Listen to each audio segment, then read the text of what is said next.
Hello chess learner. Very often in chess you're going to reach the end game, a stage where there's only a few pieces left on the board.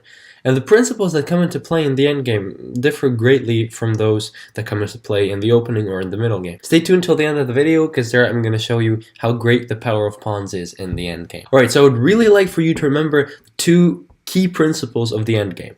One is going to be king activity and the other is going to be passed pawns. So do remember, king activity, passed pawns. In the opening and in the middle game, there's a lot of enemy pieces that can attack the king, that can check it, that can surround it, and that can give threats of checkmate. And because of this, the king is really not advised to move around the board in the opening and in the middle game. But in the end game, there's practically no pieces left, and the king becomes safe walking around the board, so very often it becomes a really valuable participant of the game. Right, let's take a look at a real-life example of an endgame where king activity can play a key role. Now this is a pretty standard drill kind of position where both sides have 3 pawns. None of them are passed because they have pawns on the same file that counter each other. We got kings in the same position, so a completely equal position, which if played perfectly by both sides is of course drawn.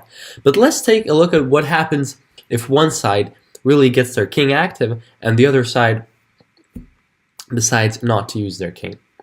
So let's say that black's going to be the conscientious side here and white's just going to do some strange things. Okay, so let's say that white doesn't really know what to do and decides to play h3. For now, this move, there's nothing detrimental to it. Perhaps you're starting to advance your pawns. If you're going to activate your king on the next move, not a bad idea. But black starts to activate their king with king to f8. And now let's say white decides to play king to h1. So staying right here in the corner of the board with the king, the black advances with king to e7. Let's say white returns back to g1. Now king to f6, let's say f3, and king to g5. And here already you can see how the black king has advanced and is getting closer to white's camp, while white is really doing nothing in that sense. And for now, of course, it seems like there's still no problem, and the material is equal. None of the black pawns are close to getting promoted and becoming most likely queens. But it is already suspicious that the black king has gone so far, and the white king is just standing there and doing nothing.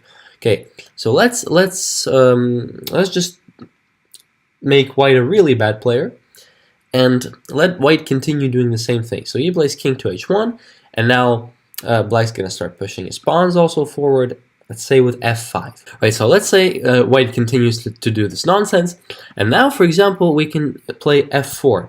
And here you can see this is already starting to restrict white's king. White's king can no longer even go to e3 or g3, even if he wanted to do this. And let's say he finally decides that he wants to get his king into the game before it's too late. He plays king to f2. And now black can play king to h4. And the position is already quite alarming.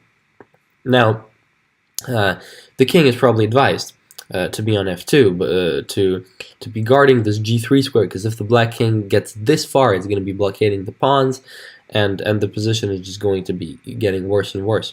But white has no option really. If white moves the pawn to g3, black's going to capture it with check. If white moves it to g4, then remember the en passant rule.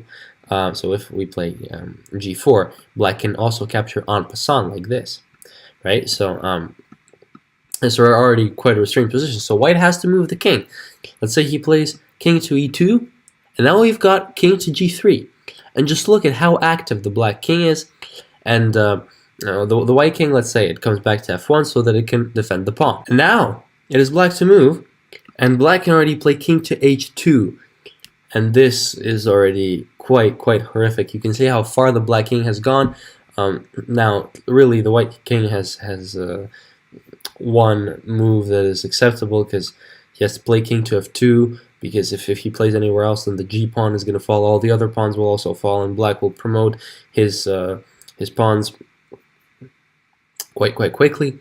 So let's say we play king to f2. There's also the possibility of pushing this pawn to h4, but it's gonna quickly get captured because the king will come back and capture that pawn. So let's say we play king to f2, and now let's take a look at how black continues to create initiative. So let's say we play g5. Again, white has a little option, so he's going to play king to f1, otherwise this pawn's going to fall, very restricted.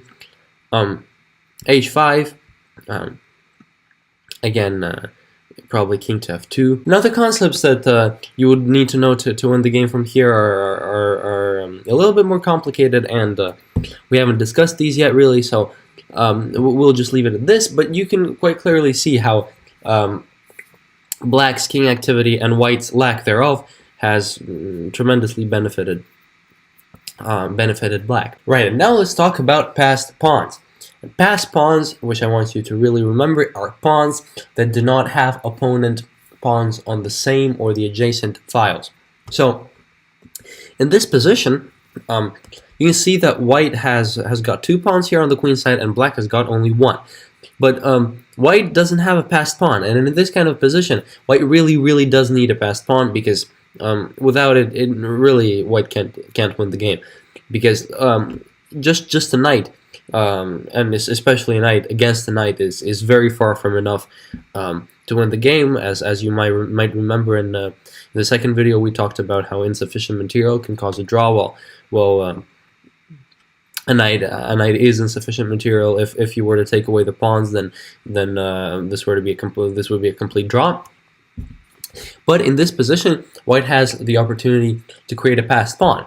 Now, as you can see here, let's remember the definition again.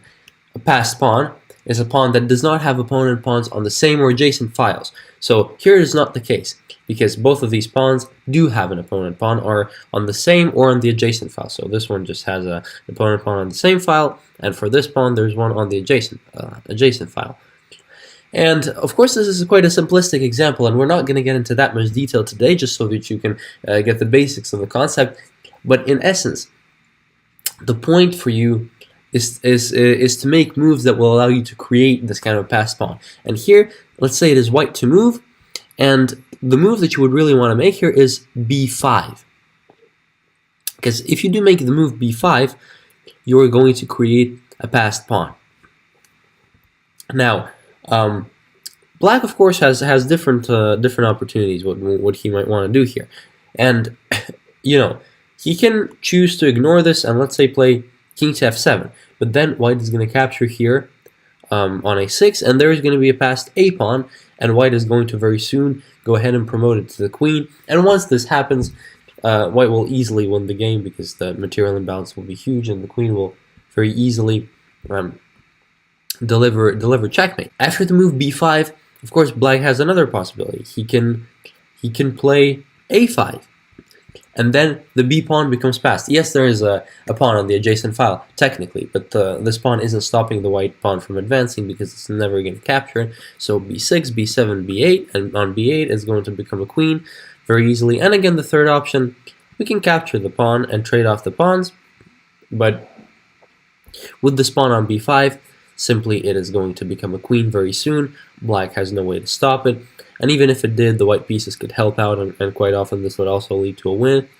We're going to have b6, the king is trying to approach b7, and here we've got a queen, and this position is very easily winning for the white pieces. In slightly more advanced, slightly further videos, we're definitely going to discuss how to checkmate the opponent's king in the endgame in positions like this, where you've got an extra queen, or even when you've got an extra rook. But for now, I do just want you to understand the importance of passed pawns and how they can allow you to create these kinds of winning positions. Alright, and now I just really want to demonstrate to you the power of pawns in the endgame, just like I promised. So let's take a look at this position. We've got 2 white knights and a king against the king. So white has a material advantage of 6 points, and black has just a bare king. And you know, logically, this position would seem to be hopeless for black, only that it is a complete draw. Unless black really helps white out, there is really no way to deliver checkmate. So let's say these knights and the king try to somehow deliver checkmate, perhaps get the black king into a corner. Well, it turns out that this is just not possible.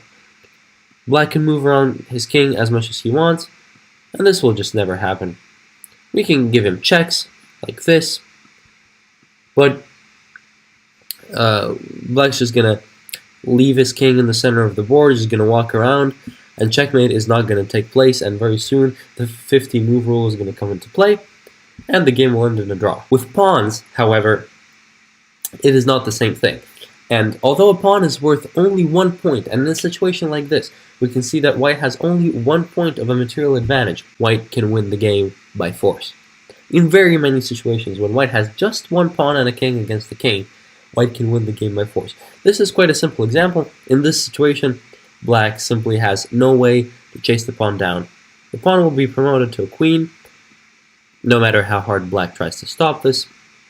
And after this, a queen will be obtained, and this position is very easily winning, as you will soon, quite soon, be able to learn in upcoming videos. Alright, so with this, we're going to end today's video. I really encourage you to like, comment, and subscribe. And do watch the whole Chess Beginners Lesson series linked in the description down below. I thank you all very much for watching, and see you soon.